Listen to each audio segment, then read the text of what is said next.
we gon' run it. Hit the field, blast off, watch them all fall. This is AFC North talk. Got me hype, it's about to be a touchdown. Got the Ravens, Steelers, Bengals, and the Browns. Are you listening? It's time to get it hype. Tune in when the season poppin'. Yeah, we going live. Hey, knock 'em out. Ay, first down, going hard. Yes, indeed. AFC North talk. Let's go. Hey, AFC North talk. Welcome to another edition of AFC North Talk. By the way, we're halfway to the season. It was kind of crazy. Season's going fast and furious. One team, one of the co-hosts is chilling this week, as they cannot be in second at the end of this week. They still will be at first. It doesn't matter what happens. If for all Jared cares, we all might lose, and he's just arriving. That's probably the best scenario that he has. Yeah, right now they're the number 2 seed in the AFC. If Buffalo wins, Buffalo will take that back over. But yeah, worst case scenario, number 3 seed in the AFC. I'll take it. So there are a couple of very interesting games on the schedule this week. Let's start with the Bengals. Bengals are playing against a team in the Raiders that, I don't know, this team looks like they gave up. Now, I'm not saying the players gave up. I think the front office is looking to see which pieces I can keep, which pieces I can just sell. They don't have a quarterback, right? I don't even know what's going on with the Bengals. The Raiders. I know the Bengals have some injuries. I know the Bengals are coming a little bit hobbling into this game, but the Raiders right now not playing great. Now, this is a preview for the Bengals for Thursday night, because next week they have the Thursday night against Baltimore. So very critical game not to get more wounded in this game. But Ace, what is your expectation in this game? Yeah, I mean, it's the Raiders. However, the Bengals are 0-4 at home. This game is at home. Bengals have not won a home game crazy. this season. Yeah, it is crazy. One thing that I feel like does worry me about this game is talking about the guys that are out, right? You talk about T. Higgins being out.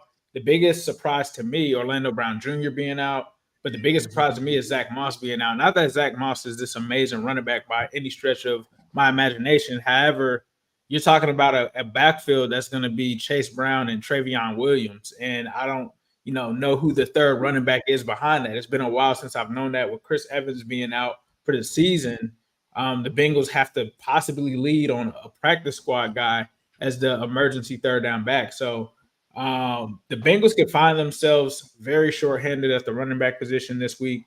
The other thing that scares me is Orlando Brown Jr. is not going to be out there against Maxx Crosby, right? Like sometimes Crosby mostly lines up on the left. He is a guy that can wreck this game. Another guy that can wreck this game is Brock Bowers. Brock Bowers has been doing his thing this season. He's got like an 86 or something % completion rate when he's targeted. That's a guy that can wreck this game. So if the Bengals aren't careful in this one and they don't kind of take one of this game by the horns, they could look like what happened to Baltimore early in the season, right? They can be taken by surprise by this Raiders team, which this Raiders team right now, we know that they're kind of out of it from a competing standpoint.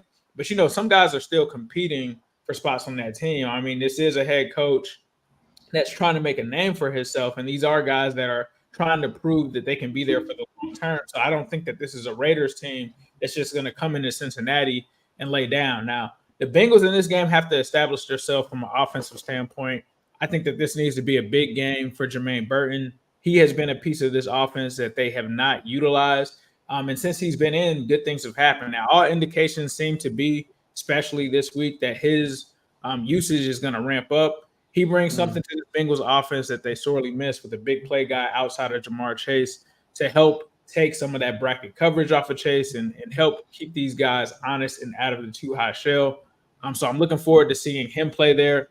The defense also has a rebound as well. I mean, they've been giving up points in bunches. If you give up, 20 or 30 points to the Las Vegas Raiders, you have really bad problems when it comes to that. So I'm looking to see them try to bounce back here. Cincinnati, you have to get this win. It's no longer a situation where any of these games pretty much from here on out are must wins when you're 3-5 at this point. So your goal here is to try to get to 4-5, get your first win at home, and just get ready and try to stay healthy for that Baltimore Ravens game. As Sonny pointed out, it's a short week for them. and then you already know divisional games are going to be physical. So not only do you have to try to escape this unscathed, and maybe that's part of the reason why Orlando Brown Jr. and T. Higgins aren't playing in this game is because they know that. But this is not a team that you can look past because as we saw week 1, they looked past the Patriots and ended up losing that game. I'm going to take Cincy in this one. I still think it'll be closer than what Vegas is saying. I think that the Bengals end up winning this by 3 points. So I'm going to go with Bengals 26, Raiders 23. By the way, the Vegas has it Bengals -7 is what I'm seeing here. Yep. It started at 9. It's moved down to 7. Good Lord. Yeah, it's been moving. That is the That's Ravens too line, high. by the way.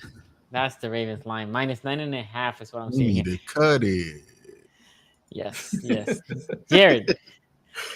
Yeah, so today I went on Pro Football Network's playoff predictor tool and just ran through the rest of the season just to see what like my rough draft thoughts would be in terms of just how every team would do for the rest of the season. And I had the Bengals ending up as the 5 seed in the AFC, so I'm not going 10-7. So apparently I think they're going to go on a run. If you look at their schedule coming up, I mean, it's a lot of winnable games, and this is a very winnable game for them. Let me pull up their schedule actually right now just because I don't want to be talking out of my butt.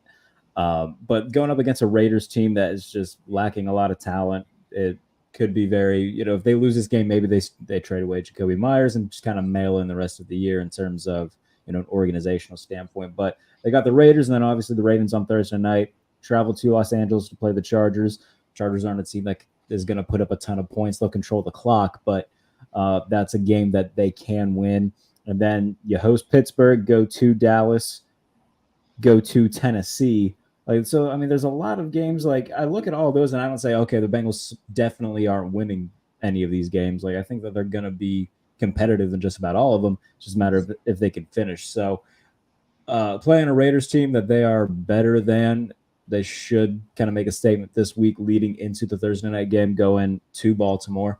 And if you win these next 2, all of a sudden you're back at 500 in an AFC that's still wide open in terms of wild card spots and playoff spots. So in the next 5 days, in the next 7 days, I think we'll have a much better feel on the trajectory of the Bengals, the potential of the Bengals. But yeah, they're playing a Raiders team that they should certainly beat, and they're better than in just about all aspects. Cute. Yeah, I don't know. I was there with you with the Bengals maybe a couple of weeks ago, but I'm not really there with them. You look at these last 3 weeks of performances after starting out the year 1-4. Yeah, they won 2 games in a row. They beat the Giants and they beat the Browns. I would argue that Browns victory was not impressive for Cincinnati, like, given how they won that game. I mean, it was basically special teams errors for the Browns in a game where, like, they were getting nothing from quarterback play for like half of it. They could have still won that game. The loss against the Eagles, I think, is very concerning for this team. And I know we can look at the Bengals schedule and say, hey, there's a lot of winnable games, but we got to acknowledge at this point, the Cincinnati Bengals are also a winnable game on anybody else's schedule, right? Sure. So you can't just automatically go to like it's going to lean Cincinnati this way. I think their games are toss-ups from now on to the rest of the season. The inconsistency on defense has been something that's bit them in the ass this year and last year, and I think now it's being paired up with inconsistency on offense. Nobody is doubtful that Joe Burrow and Jamar Chase are capable of cooking up a great offensive output. Nobody's saying that they can't put up 30 every once in a while. The problem is, like, where's the consistency there for Cincinnati? 3 straight games under 20 points the last 3 weeks, and it's for various different reasons. Every week that they go under 20 points, it's not really quarterback play, and I think that, honestly, to me, is more concerning, right? If the Cincinnati Bengals were inconsistent like this, and it was Jake Browning or Sam Browning or whatever his name is, right, from Washington, that was at quarterback, I'd be like, okay, well, the quarterback's just not that good. You're not going to be consistent. When you're this consistent on offense and you have somebody that people argue is in that second tier of not Mahomes, but damn good, right, as a quarterback, and you're this inconsistent, it points to problems that, to me, feel like you can't just hand wave them away. Like, oh, yeah, it's going to go away eventually. it feels like problems that are just going to last way longer than anybody's anticipating.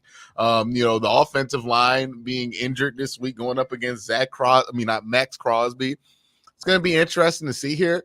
I think the Bengals will win this game, but I think this is going to be another tight one, and I really want to be surprised to see the Raiders come out of this one victorious, because as inconsistent as the Bengals have been, it's the same thing you can say for the Raiders, right? They've had some offensive outputs here this season where you can point to as outliers, especially with Gardner Minshew, who obviously we're not going to compare him to Joe Burrow. But if the Bengals defense doesn't show up and then the offense kind of sputters out and doesn't put up the output that you're expecting, you can easily see a situation where the Bengals lose this game. I mean, they have some of the worst losses in the NFL right now. Well, one of the worst losses in the league right now with that Patriots loss, losing that 16-10. And yeah, it was the first game of the season, but what have we seen from this season, from how they've played the last 3 weeks, from how they played this whole first half of the season? That tells you that what you saw against the Patriots is the outlier, and what we saw against the Chiefs isn't the outlier, right? And I think we're still operating on the Bengals are secretly that team that almost beat Kansas City. But every team that plays Kansas City is secretly that team that almost beats Kansas City this year, right? Fair enough. Including the Raiders last week, by the way. Yeah, everybody who has played Kansas City is almost. It's like when you play Miami on Saturdays this year. It's like, yeah, you're almost going to beat Miami, dog. Like, it almost happens every week, and they still find a way to win, even though Miami does it in honestly more exciting ways than Kansas City's doing it right now. But that's the thing, right? I have seen this. I've watched this team all year, and I think they're closer to what you saw in those games against the Patriots, in that game versus the Commanders, right? I think this is just kind of what this team is. They're inconsistent. They're going to underperform, and they're going to be a frustrating bunch. Maybe I'm wrong on this. Maybe they turned the corner, but I've been here like 3-4 weeks in a row where I'm like, this is going to be the week where the Bengals turn the corner. Then they're going to go on that run and do that Joe Burrow thing that's annoying, right? I have given them that leeway, but I can't give them that anymore. Like that loss against the Eagles, this was an Eagles team that was struggling to get together. This was an Eagles team that barely beat the Browns with Deshaun Watson a couple weeks ago. And now they're putting up almost 40 points. They're impossible to score against when you have a superior quarter. This to me, I think is just way more concerning than I think people are used to being with the Joe Burrow Cincinnati Bengals teams. And I don't know, man. Like, I can't just look at this Raiders game and just be like, yeah, they're going to beat them, especially when you have such a big game against the Baltimore Ravens coming next week. Like, I'm not worried about the Ravens overlooking, even though I should be, because the Ravens did overlook the Browns and lose to them last week. Even though you can argue it wasn't overlooking, you can make the argument that it was, right? But it's Cincinnati. If they're overlooking the Raiders, they're going to be more of a chance to lose than like whatever team that the Ravens are playing this week. I think it's the Denver Broncos. So yeah, I have lost my trust in this Cincinnati group. And I had a lot of trust in them to start the year. I started the year saying, hey, this is going to be a team that's guaranteed to be in second place, right? They're going to get to 10 wins. The question is if they get to 11 and contend for the division. That trust is gone. Like I don't see that in this team this year. The defense is not good enough. They're not consistently making good coaching decisions. So it makes you not trust any adjustments that they make. And offensively, you're seeing the same old Zach Taylor, right? Like okay, now we're not going to run the ball. We're going to have this weird stretch where we're not scoring, and then they're going to score again. We're going to give Zach Taylor all the credit, like he didn't just go through a drought, right? Like this is the stuff that you deal with the Bengals, and for so long it was so easy to ignore because Joe Burrow was playing so well. But now you have a Joe Burrow playing well, and it's still not there, and that to me should be concerning. Don't worry, Ace. Help is on the way. You're gonna hire Ben Johnson in the offseason. You're gonna draft Ashton Genty. Everything's gonna be all better. If anything, if you're gonna bet on this game, you gotta hire a new coach. You're gonna draft Ashton Genty, right? Like exactly. Hey, Ben Johnson, Ashton Genty leading the run game. I think that's you could be worse than that. Ashton Genty in the first round, and then Ace gonna be furious by week 3. I can't believe we read him 2 times. I will say if you're gonna bet on this game, maybe bet the under 45.5. Feels like first team to 20 will probably win this one. Which is kind of crazy, and that's what I was gonna bring. Again, Bengals firepower, right? We talk about the Bengals, the pieces are there. Now, On defense, let's talk about the defense for a moment because the Bengals have been Who was better-ish, that? Desmond Ritter? depending. He's the backup. Is He's that the backup for the is Raiders. Ritter Yeah, starting this Ritter's on week? the Raiders. Yeah, Yeah, they got picked Hey, up if off the Ritter Cardinals practice starts, squad. bro, that's gonna change my Well, whole because take. O'Connell, remember O'Connell got IR, and then Minshew Oh, went it's in back. Cincinnati too, right? Yes. Oh, what a Yeah. story that would be, wouldn't it? But- All right. Well, I'm one sorry- good game he plays in his life. Oh, Man, But no. he's not supposed to start this game. It's Okay. supposed to be Minshew. But what I was gonna say, Antonio Pierce has benched Gardner Minshew 2 times in the middle of yes, the game. true. Like there is clearly something there that he not rocking with. Yeah, Like, true. But what I was gonna say is this Raiders running team, or rushing team, is atrocious. It might be the worst in the league, for all I know. And they have gone worse as the year has passed by, and that I feel like that's gonna benefit the Bengals because now the Bengals can sit back and pass and say, That's "I'll true. dare you to run." That will help this Bengals team, as again the defense has struggled a little bit. That since they're gonna be one dimensional, that can elevate the defense. And now we go back to the Bengals offense. Can the offense be a portion, 3/4 of what they should be or they're supposed to be? I know T. Higgins not there, right? I know the Bengals fans tell me a lot about Jermaine Burton. Okay, we'll see, right? Definitely, there's going to be snaps to be taken there for the rookie. But Yosivas, is this a game that Yosivas also will elevate himself? Maxx Crosby, obviously, you have to be careful with Maxx Crosby. My assumption is the Bengals are going to chip him. I'm going to try to make sure he doesn't wreck that game plan. Man, like I don't know. I feel similar to what Q says. I've been waiting for the Bengals to take that next steps, and I think Q also mentioned early in the year that the Bengals like to play to their level of competition because Yeah. against the Ravens they score a bunch of points, but after the Ravens game and against Washington they also scored points. But once those two teams went off, it's like they cannot figure out how to put points again, right? Like, and I don't get it. Like even without T, because T, let's be honest, T doesn't look like he's going to be here next year for the Bengals, right? So even without T, this still has a lot of talent in that team. Still offensively, offensive power. Joe Burrow supposed to be that guy, right? And then you had Jamar Chase also supposed to be that guy, right? And I'm not saying they're not playing good. The O-line playing really good. Chase Brown, he has had a decent game on the running game here and there. Gesicki also will pop here and there. Yosivas will pop here and there. So you look at this team offensively, like, but what is missing? And we have been saying, well, the defense is trash. Okay, I mean, Baltimore right now, defense is trash too. But the offense, I feel like the offense also doesn't keep up. Like if you're losing shootouts, you're like, okay, well, the defense is trash. The offense is doing their side, but the defense is trash. But I feel like the offense is not holding the end of the bargain, and the defense obviously is struggling. Again, I think in this game, I actually think the defense will be good. The Raiders, they're a one-dimensional team. That plays into Lou Anarumu's favor. I think they will clamp down. They will force passes. They will rush hard on Minshew, provoke the turnover. And I have the Bengals winning. I think they win by a touchdown. I think it's going to be uncomfortably close throughout the game, but I do think they win against Minshew and the Raiders. Okay, let's move on to the next game. Cleveland and the Chargers. This is talk about a weird team. The Chargers are a weird team. What are the Chargers? Anybody knows what are the Chargers? Who are their passing game? What's it like? People tell me Herbert's playing great. Okay, I understand he doesn't have a lot of weapons. They have McConkey. That's basically it. Johnston's been out. Johnston's been out too. Not that Johnston's any good. Well, Brandon Rice, I think he's hurt this week, right? And he's been running like 2 and 3 for a couple of weeks. And then the running backs. Early in the year, they were running the basically all Baltimore offense with the running backs in Giro. J.K. Dobbins, although J.K. Dobbins usually has good games against the Browns, he hasn't been playing as good. And then Gus Edwards, I think, is out, right? I think he's injured. I don't know what to make with the Chargers. I had no idea what to do. Defensively, they're better. They're definitely a decent, not decent. They're a good defensive team. So Q, what is your expectations of this game? They're traveling to Cleveland, so it's a West Coast team traveling. I never liked those matchups for the West Coast team or the East Coast when they go to the other side. What are your expectations for this game?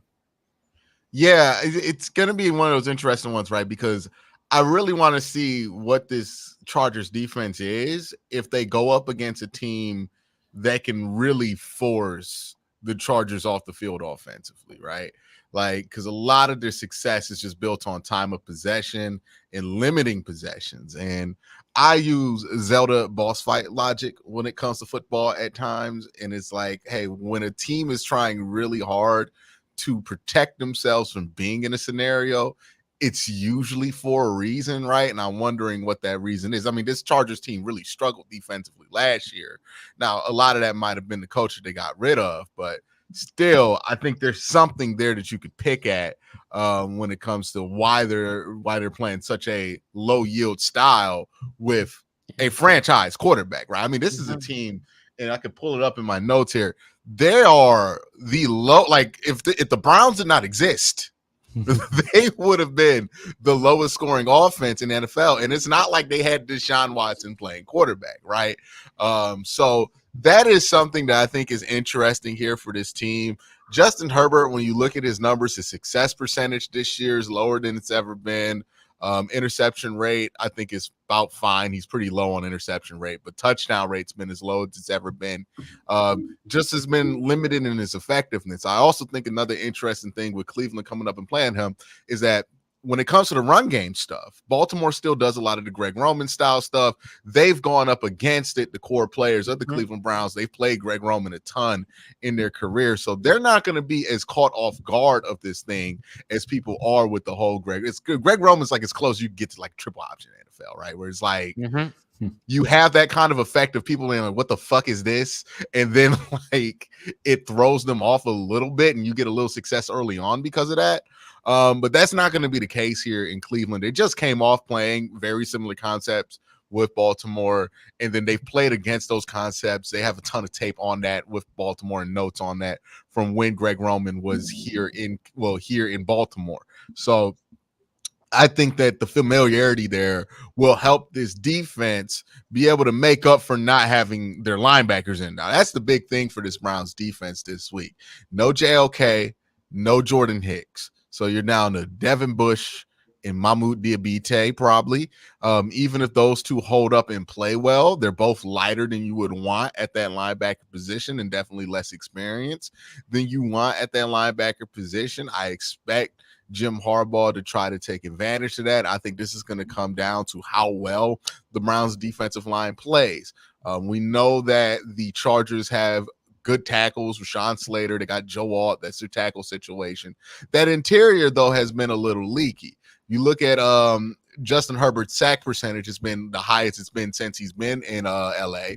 And then you look at where those sacks are coming from, majority from the left guard and right guard position there. So this is going to be a big week for somebody like Mike Hall, who's been playing well the last couple of weeks to try to make an impact. I think Shelby Harris, the interior of the Browns defensive line, I think has been surging the last couple of weeks. So I think this is a good time, good meeting there for them. On the offensive side for the Cleveland Browns, I understand Jameis is going to put the ball in danger. But if you're the Browns, you need to like make sure that when he does put the ball in danger, and it's going to sound weird, but this is how you manage risk. Downfield, right? If he throws that interception downfield, it's not preferred, but you can live with that because this is not an offense you think is going to be able to drive. Like when you throw an interception versus the Ravens, anywhere on the field, you're kind of concerned because like Lamar can do a 90-yard drive out his ass any time of the day. This is not that kind of offense from the Chargers. They don't seem capable of doing that on a consistent basis. So as long as you're not turning it over in your own territory, then you should be fine in this game as long as you're not just turning the ball over, right? Like you're taking that risk because you're getting some of those chunk plays. This is a team that struggles to score. I am at war with myself this week of like, hey, is it worth taking that risk to put up more points? Because if you do get to like 25 to 30 points against the Chargers, they're not really going to be able to keep up with you. So yeah, you could throw 2 interceptions. But if you manage those interceptions and where they're thrown, And the dangerous part with this Chargers team, I think they're the highest scoring defense in the NFL, right? They average like 14 points a game or something ridiculous like that. This is why, again, you throw the interception, throw that shit downfield, right? Like, do not give them like a lazy ball on the edges of the field short that they could like sleep on and hop. So that to me, I think is going to be key.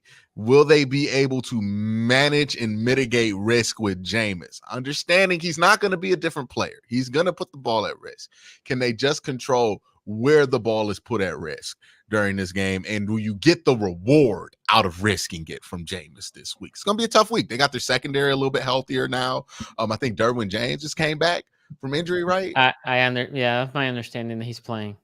I don't know if I'm gonna be honest with you. I've not watched a ton of Derwin James tape over the last 2 years. I have no idea if he's still Derwin James. Like, he gets hurt so much. Yeah. It's been a while. Like, with all them Florida State boys, like it's just, you gotta realize it's been a while since Florida State was good, right? So like when you're talking about somebody who used to play at Florida State, it's like, man, that had to be a while ago, right?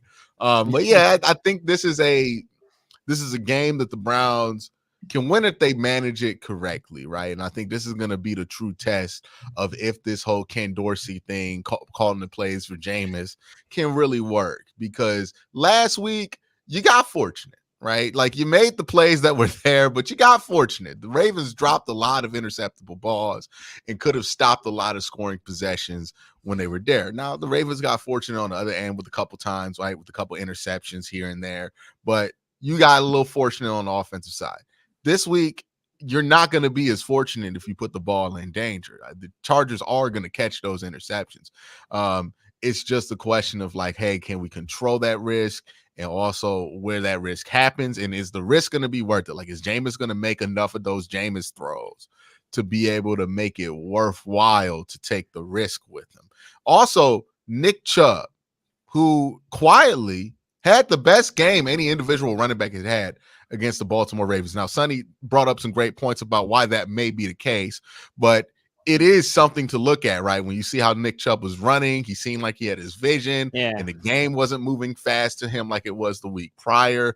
I wonder if this is the week where Nick Chubb starts to kind of run out the gates and start looking like Nick Chubb again. If that happens with the Cleveland Browns, you're not going to beat the Browns trying to play basically AFC North football, right? Like, you're not going to beat us at our own game that way. So I would feel really good about them if that happens. We'll see how this game plays out.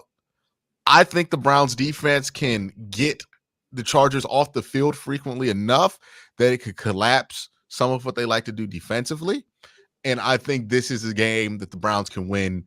The big X factor here for me is Jameis, right? Like, which one we gonna get?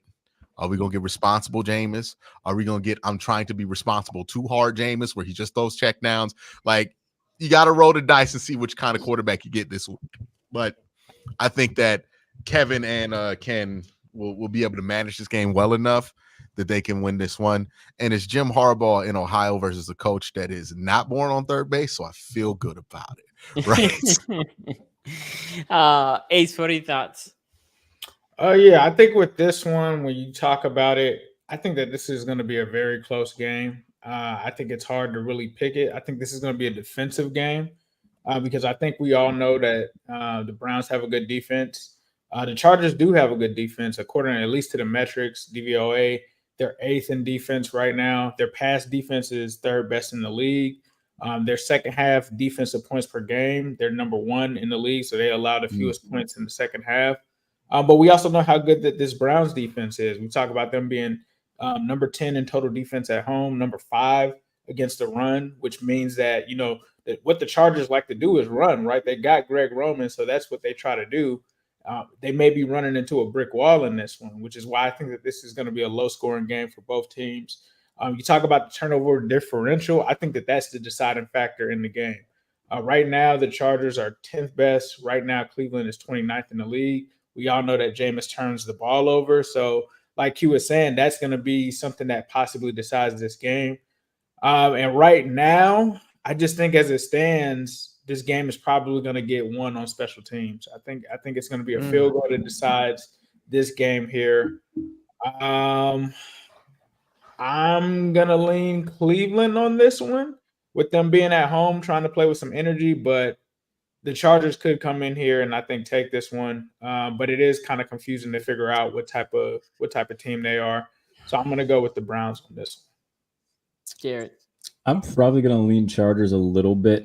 Yeah, defensively, they're second in EPA against the run. They're third in EPA against the pass. Justin Herbert, the way that like his numbers this year, he's only thrown one pick. Like, so he's been protecting the ball really well.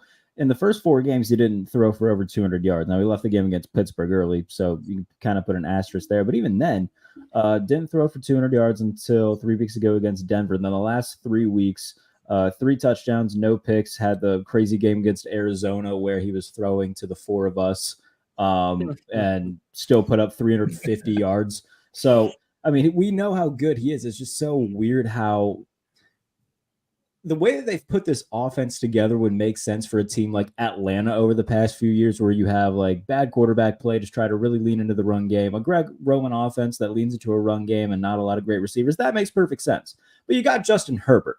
And it feels like they're trying to mitigate him as much as possible and turn him into a game manager, which, you know, I can understand not wanting to make Justin Herbert be the be-all, end-all like he has been for the past few years, and they just haven't given him any help. But completely, like, taking the ball out of his hands more or less, just it doesn't make a whole lot of sense to me. So, regardless, I do think that the Chargers defense is just going to end up being the deciding factor. You know, maybe there's a turnover from Jameis that kind of seals the deal in a lower scoring game. So I'll go Chargers somewhere in the vicinity of like 20-16.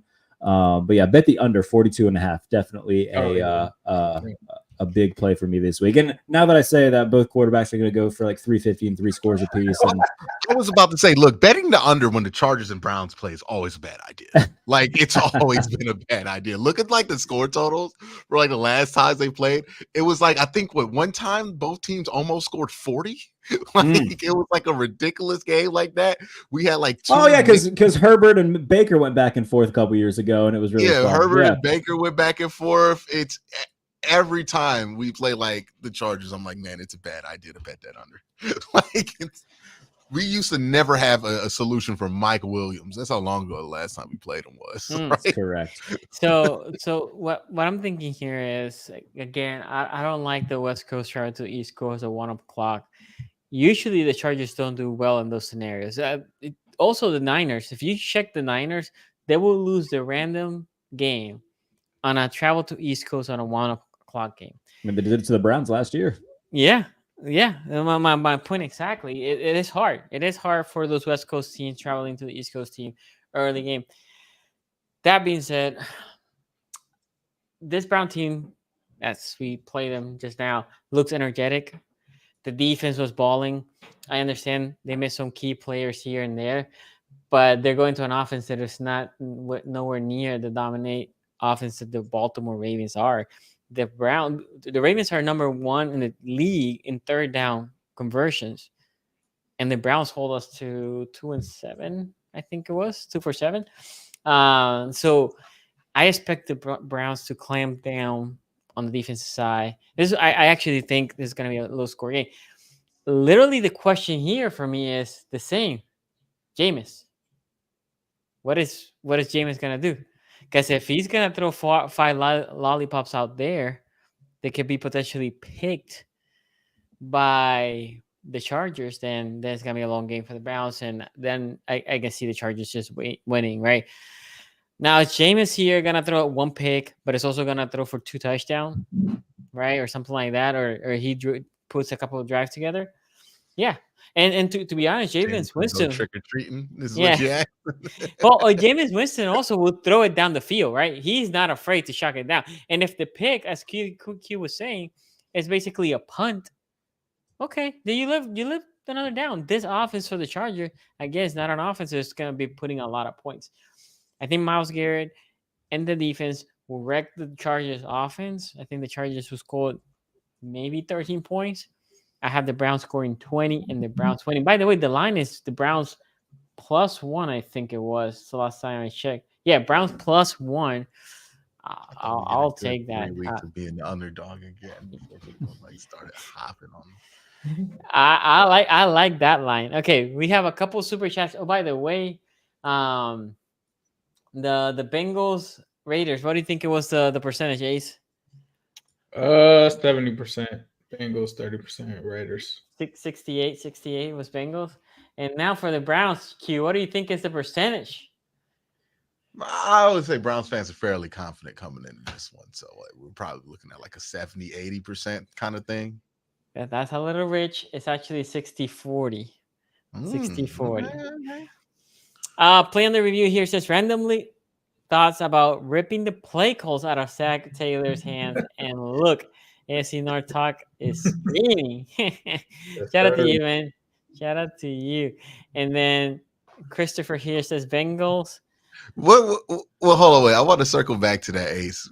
A question for that, because like usually I think switching the play caller is like one of the more overrated things you can do. Like, oh yeah, it's still the same fucking offense. You're just calling the plays in a different sequence. But like, it seems like the problem with Zach Taylor is the sequence of the plays. Like, like, do you think that would legitimately like fix what is some of the friction with the problem? Because like, that is kind of like 90% of the issue I hear with Bengal fans complaining about Zach Taylor. It's like, why do we do this? Yeah, I think with Zach Taylor, it is the sequence, it's the feel of the game, it's the decision making, it's the plays that he calls during that point of the game. Is he gonna like give up the play calling? He did this weird thing this summer where he was like, "Yeah, I'll give it up to Brian Callahan," and then Brian Callahan left. And then he kind of mentioned that he would with pitcher, but nah, he's still calling the plays, bro. I don't think he's giving up, unfortunately for me. And then Christopher here says Bengals never play well when everybody has high expectations of them. I don't know if that's true. Now that we are looked down on, Bengals go on a 6-game winning streak. This is such like fun fan math like to do in your head, because like there have obviously been times when we were high on the Bengals and they delivered. Like, I don't think this is Andy Dalton math, right? When the expectations are high on Andy Dalton, yeah, they don't deliver. But boy, when they're like down in the dumps, then Andy Dalton starts dealing, right? Like, I think Joe Burrow has brought you past that, right? Like, were we just talking about Joe Burrow being the big game deliverer? How are we here again?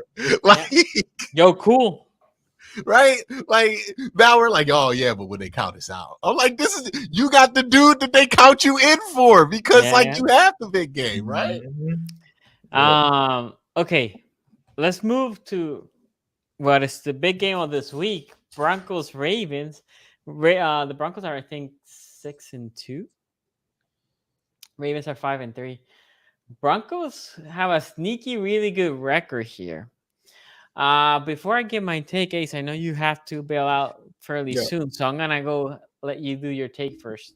Yeah, I think Denver's been a surprising team. Somewhat a Cinderella team, but this is where we're gonna see if they're a pumpkin or not when they got to go against the Baltimore Ravens. Now, with that being said, Lamar Jackson, Sonny, you're closer to the ground in Baltimore than I am, but I've been seeing that he finally practiced today. Yeah, I don't know what the injuries are in terms of him. I think they've said it's his back and what else? They said back and neck. My assumption is, and what I'm hearing is he was a little sore. And if it's not the lower body, then I'm not concerned. Okay, so if you're not saying anything lower body, I'm not concerned. Nothing lower body. I do think that this one is potentially going to be closer. I don't think that spread is accurate, right? Like when I look at what it was 9.5. Yeah, 9.5. I can't see it. Denver's defense right now, 5th in DVOA. Pass defense, they're 2nd. Rush defense, they're 11th. Red zone defense, they're 3rd. Scoring defense, they're 3rd. So I think that they're going to put up a fight on defense.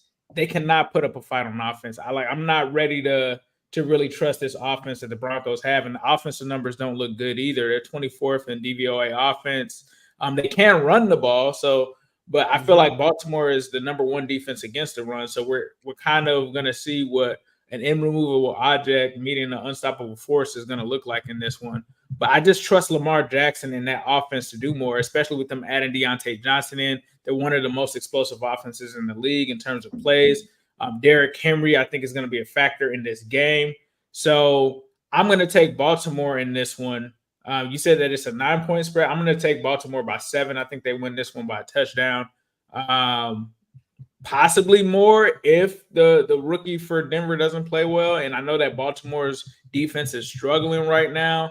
However, this is the worst passing offense in the NFL in Denver. They're 32nd in the league right now when it comes to that. So I can't see it, bro. I can't see. Like, I know it's Sean Payton and all this, but it seems like the defense in Denver is better than the offense. And, even though I'm a Bengals fan, we're talking about the Raiders, I have to be genuine in my analysis here. I mean, the Baltimore Ravens offense has been hot.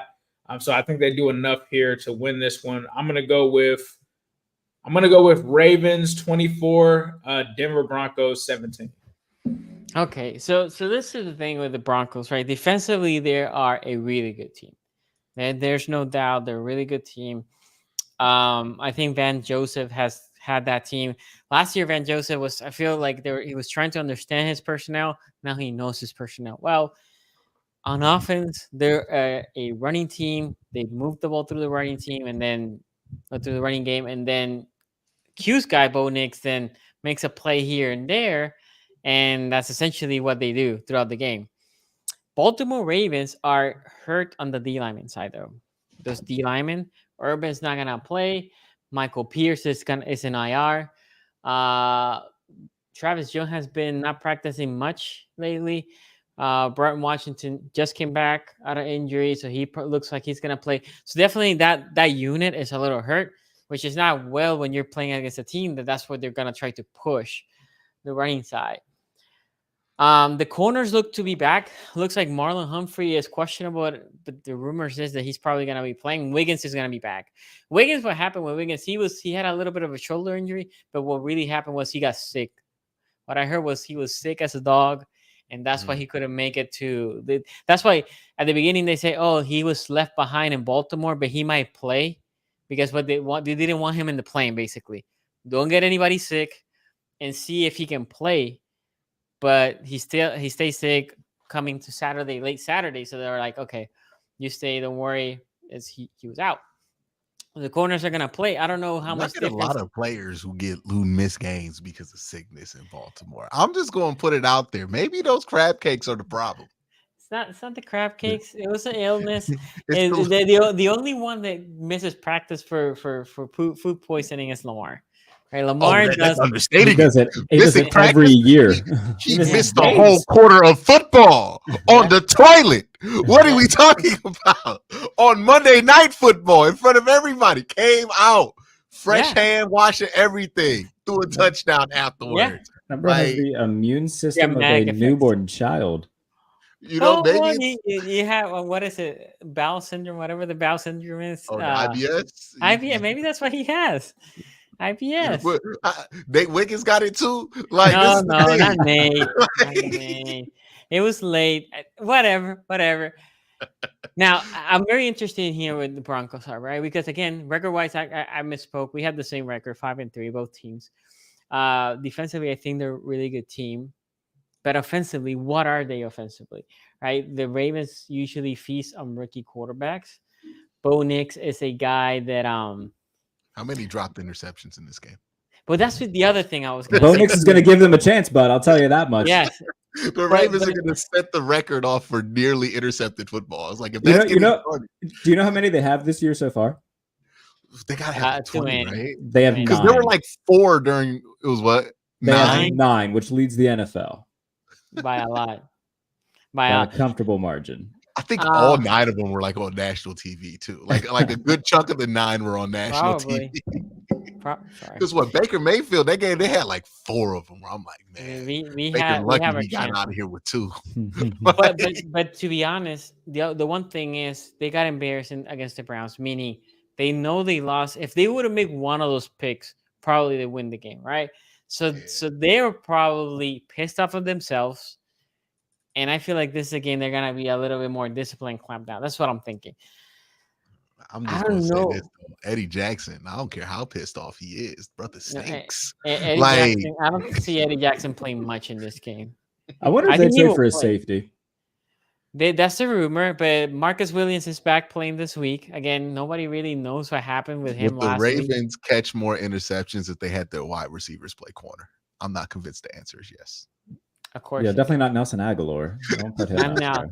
I'm Nelson, and then you had Deontay, which could be a catch, could be a drop, and then Bro, I am praying, and I'm not, nothing against Deontay, but I will laugh uncontrollably if the first ball that Lamar throws to Deontay, he's open and he just drops it. Oh, but you know where Deontay's gonna be. He's gonna be a return man for us. That's the first thing they're putting. Oh, that sounds dangerous. No, bro. I mean, he was an All-Pro return man as a rookie, and so why He not? don't muff those, but he can't catch passes. I don't know what to tell you, bro. He's a good returner. Yes, he's a good returner, and that's the main. Because remember, we had Hardy, and Hardy's on IR, and they were like, our return game stinks. They had a rookie Collins in the back, and yeah, guy ain't doing it. Anyway, my expectation for this game, I think the Ravens on offense will move the ball. If they move the ball successfully, I think that the game will be GG quickly.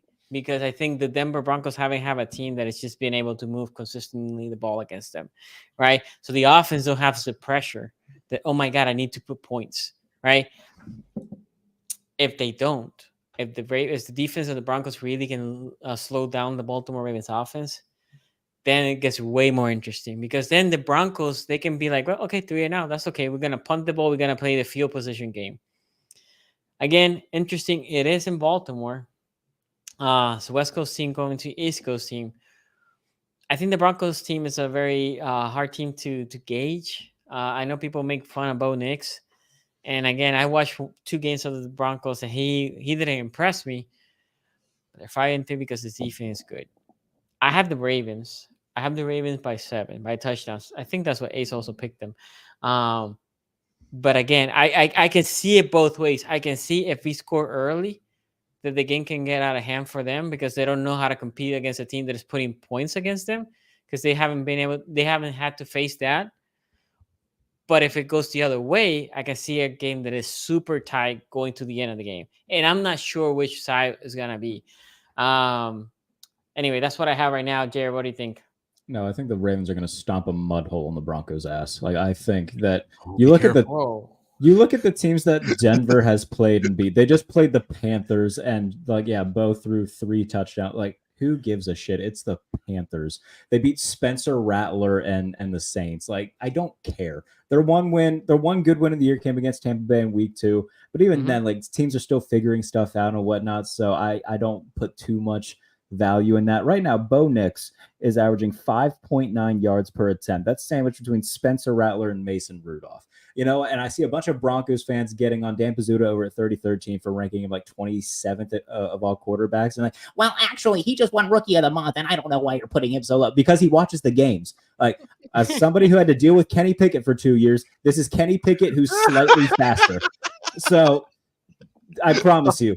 Bo Nix I was wondering, I'm like, why was he so ready for this? And I'm like, oh, this is residual Kenny Pickett. This is I've seen this before, and it's Kenny Pickett. So Broncos fans are going to be all in their feelings about, well, actually, they're 5-3. Oh, man. He's thrown 8 touchdowns to 5 interceptions. Again, 3 of them have come in the past. I'm pretty sure he threw 3 against Carolina. Let me make sure that that's correct, so I'm not talking out of my ass. But he did have a 3-touchdown game recently. Fun fact why you look for that one.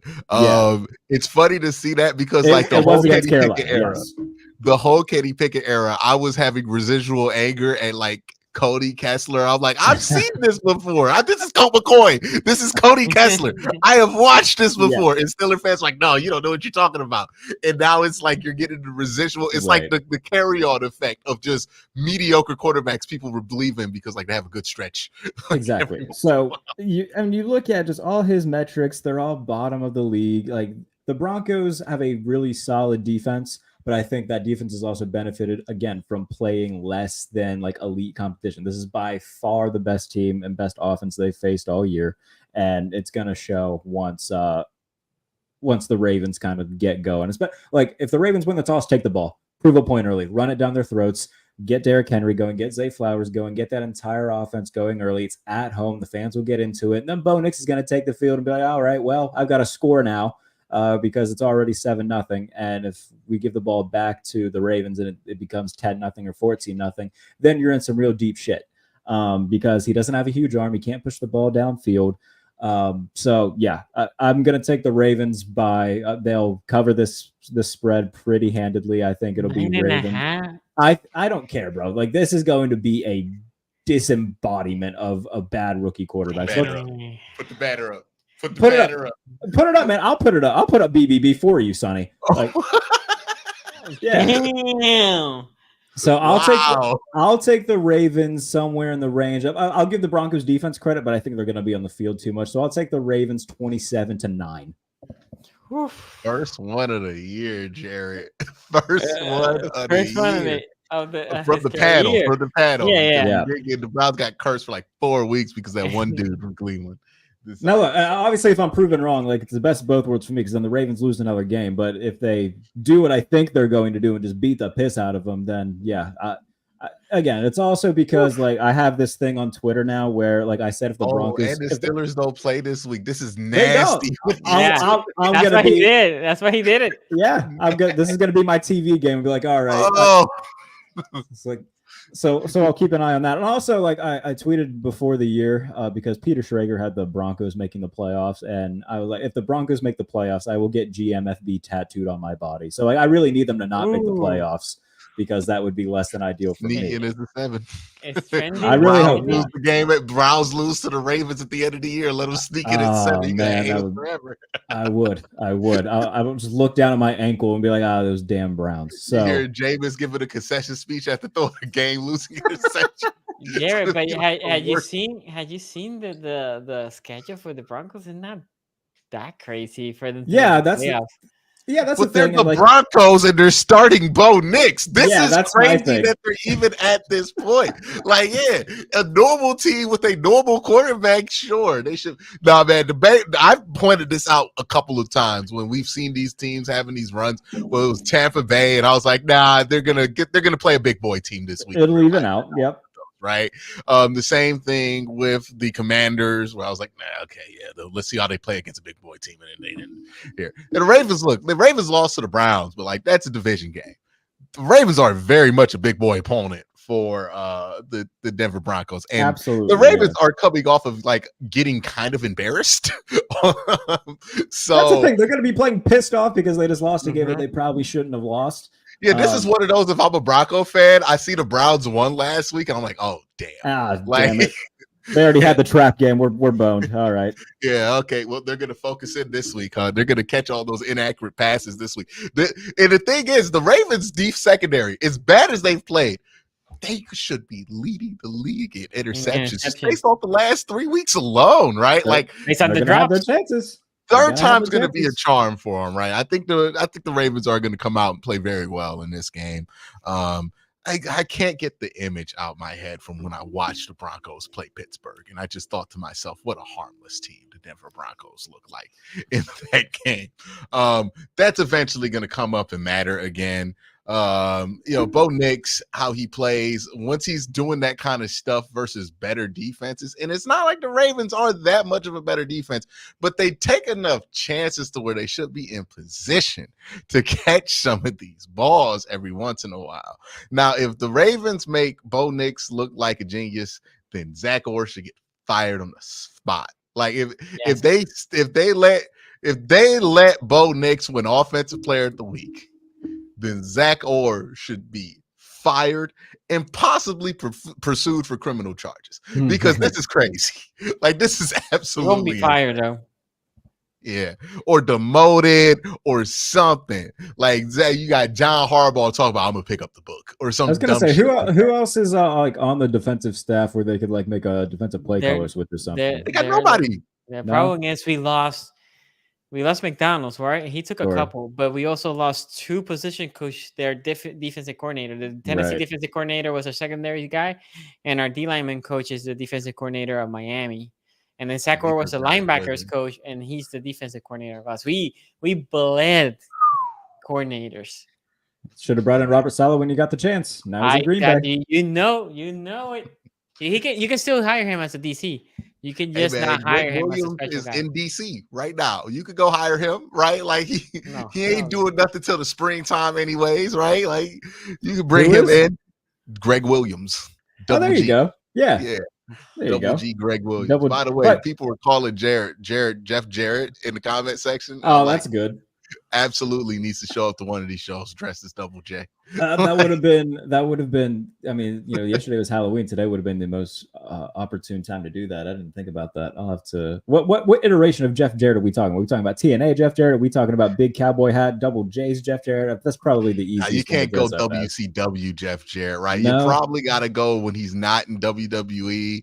I would say you would probably want to go the version of Jeff Jarrett he's been like the last 6 years. Right, even in WWE and in AEW, probably that one's the best Jeff Jarrett. So I'm gonna have to. Or get you could go slap nuts like full Nitro era Jeff Jarrett. I could. I mean, I could just get like a black cowboy hat, the tightest black shirt you've ever seen in your life, and then a guitar. That would probably qualify. In an Intercontinental Championship. And an Intercontinental Man, you're a title. Penn State fan, so like you should have that Intercontinental Championship ready. Penn State's been holding it for years in the Big Ten. But I was waiting to see where you were going with that, and now it makes sense. Yeah. All right, that's good. That's good. But I kind of lost my place. What were we talking about? We were talking about the Ravens. We're talking about the Ravens coaching staff. Yeah. Yeah, man. Yeah, I mean Zach Orr was what, linebackers coach last year. Yeah, he was. It's a big promotion. That's a giant promotion from somebody that I remember used to play for y'all. Like that is just too much too soon, right? The good news for him though is that this is the same Bo Nix that averaged 3.3 yards per attempt in week 1, 2.4 yards per attempt in week 4. So it's not exactly a dude who's going to push the ball downfield. Everybody, like I think now the Ravens did get robbed because since Deshaun Watson didn't play last week, they didn't have a preparation for that style of play. Right. They're basically getting Bo Nix like if he was the Perrier water of Deshaun Watson. The Perrier. Don't start comparing Bo Nix to water, man. Because you done turned water to wine with Najee. Yeah. Okay? You're right. Rose Harris out there. Okay. Yeah. We cannot play that game, all right? Because I am not about to deal with people joking on me about my takes about Bo Nix when I know I'm right. Right? Yeah. Again, I dealt with it as a fan of the Steelers for 2 years, where every week I would. They were 6-3 last year, and I was pounding. This dude's not good, and they're like, it doesn't matter. They're winning games. I was like, okay, all right. Mm-hmm. That was with Najee or with No, it was with Kenny Pickett. No, Kenny. Where every week I had to hate watch my own team. He's a gamer, Jared. He's a fourth quarter guy. He would play awful for 56 minutes and then have one drive where they're playing like half prevent and move the ball downfield and score a touchdown. And everybody would praise him as Jesus himself. Now he's the third best quarterback on the Eagles roster. So it's not my problem anymore, but I still have a lot of residual hate in my heart that comes out when Bo Nix enters the conversation. Bo Nix. Bo Nix. What a great name for such a mediocre quarterback. Like that is a name of a quarterback you don't want to start. Like, hey, you can play Bo Nix. There's a reason he stunk at Auburn, had to go to Oregon, everybody, and while he was in college for about half a decade. Like let's just call a spade a spade. It's okay. Watch, Bo Nix went over 300 yards. If he does that, I swear to God, man. Like again, if the Broncos win, then cool, I guess. But oh man, it's not cool. At what cost? Mm-hmm. Yeah, it's gonna be. Yeah, it's gonna be the Thanos meme. What did it cost you? Everything. Everything. 2 years of talking about Bo Nix. 2 years. The last 8 weeks of just me shitting on Bo Nix. Like, would you go back and just like tip one of those Kenny Pickett passes the first time on Sunday Night Football? He gets a game-winning drive. If you could just save the next 2 years of your life from the Kenny Pickett experience, man, like let me just guide this into an interception. I'll sacrifice this season, bro. Absolutely, that's the thing. Like I was. It was hard because I was actively rooting for my team to like I want them to win, but at the same time I want them to realize that this quarterback also stinks, and it just you couldn't have it both ways. It seemed, but 2 years too late, they made the right decision. So, question for y'all then. So, Q, your prediction is the Ravens are winning, right? What, this week? Yeah. The Steelers? No, the Ravens. The Ravens Steelers are bye.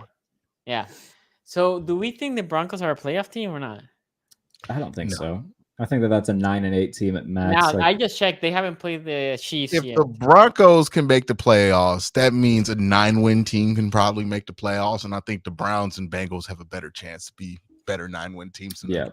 Well, both Browns and Bengals are playing the Broncos. They haven't played them, right? They haven't played the Chiefs either. So they play the Chiefs Colts, twice. Those are both going to be losses. Yeah, the Colts are a decent team. They play the Falcons, they play the Raiders, and the Chargers. Yeah, like I think I guess that the Raiders they are could the only pushover team there. I think that the Raiders would probably I'd lean Denver just because their defense is that good. At least against mediocre teams, like I would lean Denver because of their defense. But like, the rest of those games, I mean, the Colts isn't going to be an easy out, depending on what version of Flacco you get showing up. The Chargers aren't going to be an easy team to beat. It's a divisional game. I don't think they're going to beat the Chiefs. I think the Bengals and Browns will be able to handle them. So, like, yeah, I think that they're going to kind of crash and burn. The comp that I've given them all season as a team is the 2021 Patriots with Mac Jones, who I've also said, like, after that year, that was probably the best you're going to get out of Mac Jones. And of course, like clockwork, everybody's like, oh, he was a Pro Bowler, they're a playoff team, you're wrong. Like, that's probably the best he's going to be. So, I've never seen somebody have a faster rise and fall off than young McCorkle Jones. Like, it was that was quick because you bought into it. Yeah, because he destroyed the Browns, but I should have just realized that was Joe Woods being terrible. Young McCorkle. Mac will be starting somewhere next year. Don't worry. He'll be starting somewhere next year. Do you think so? Put that out there. Yeah, probably Vegas. They'll need a bridge guy. Whoa. You know what? He does like the guy that would end up in Vegas, right? Like, Q, could you imagine if he ends up in the Brownies? Yeah, man, no. You don't want that. You can't have McCorkle Jones and then possibly Deshaun Watson backing him up. Like, you got to have some kind of likability in that quarterback room. You don't think Mac Jones is likable? Nobody in the league seems to like him. Yeah. I've never heard someone be like, my friend Mac Jones. He is the anti-Derek Carr. And he played with a bunch of Bama guys, and none of them. No. All I hear is the stuff that Mac Jones be doing after the ball, after the whistle get blown, right? Like allegedly, right? He be kicking people and biting people and doing stuff like that. That don't sound like anybody want to rock with. I was and since we're talking about quarterbacks, not to get too far along, but I was talking to Anthony Armstrong yesterday for my podcast. Go watch that, everybody. But he can basically convince me that like Justin Fields might end up a Giant, and I'm very scared of that. That's so sad. Yeah, bro, I don't want it. Come on, Justin, be smart. Come back to Pittsburgh. Have a If somebody offers him a starting job, he has to go. Especially if you guys. You don't think so? Somebody offers him a starting job. Hey, bro, there is money. It just take the Kyle Shanahan job. Just be back up for whoever Kyle Shanahan rolling out there. Look good. That's not a bad idea. Yeah, become a high value backup player. Like there has been plenty of players who have played that and played that into their hand. Baker Mayfield was initially trying to do that when he went to Tampa Bay, right? The same thing happened for Jameis, another guy who kind of famously made out just backing up somebody else who's famous, right? Like, just go ahead. Mitchell Trubisky still in the league. Arguably shouldn't be, right? Like, what do you do? Back to Buffalo. Back up Josh Allen. My thing with Fields, and this pertains to us. The Steelers aren't playing, so I'll give you my theory on the quarterback situation right now. My thing with Fields is that he'll probably have offers to start elsewhere next year. But with him, like if the Steelers also want to keep him for the long haul and eventually make him the starter once Russ is gone, assuming that Russ keeps playing well and they bring him back as well. Like, if you're Justin Fields, you got to ask yourself the question, okay, do I go to a team like New York that is completely dysfunctional, and then I'm right back in the same situation I was in Chicago, and then I'm probably on a different team within the next year anyway? Or do I stay here in Pittsburgh with a system that I know, an offensive coordinator I know, a coach that I know, stability with a long-term plan for me, rather than just keep bopping around the league being another dude? And of course, like, he believes in himself, and he could probably think, okay, I could be the guy that turns around the Giants. I'm sure he has that belief. But at the same time, like, I would like to think that he's smart enough to be like, okay, waiting my time, learning in Pittsburgh, and then eventually kind of getting the keys to the car once Russ is done is the smarter, longer play than just taking the quick play to go be a starter somewhere else for a bad team. Yep. Okay. Well, that's it. That we went through the show. We'll be back here next week. God hope us that we win, the Ravens, and the rest I don't care. But the Ravens, I want that dub. Anyway, we'll see y'all here next time. Peace out, my guys.